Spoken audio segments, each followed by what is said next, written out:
Never. You're very honest in this movie. Are there some things that your daughters didn't know that was surprising to them? They knew about postpartum, but for instance, Rowan said to me, she says, "I'm never going to read your book, Mom."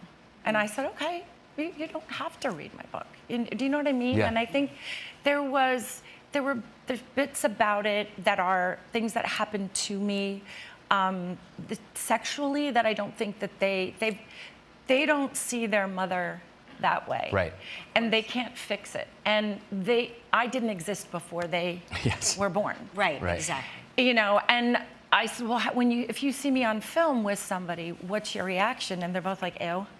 Yeah. Right. And that's what you want from your daughter. I'm their mother. And the minute they see me in a public way, I'm owned by everybody else, and I'm no longer owned by them. The thing that they really, really hooked into was how difficult the journalists were with me as a young person. And inappropriate.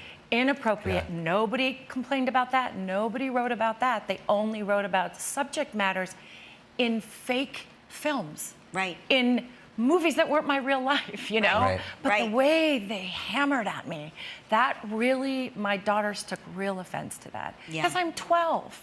Exactly. And you're 12 years old and having to endure that. And you know, and in this world where we talk about everything now, like about how we objectify women, how brutally women get treated in the media. But when you go back and see what you went through, and highly regarded, talking about my virginity at 12 and 13. Yeah. You know, I mean, journalists. It's like it's so interesting in looking back at all the material because my mom saved everything, and so it was just all archival, and I just handed the whole thing over.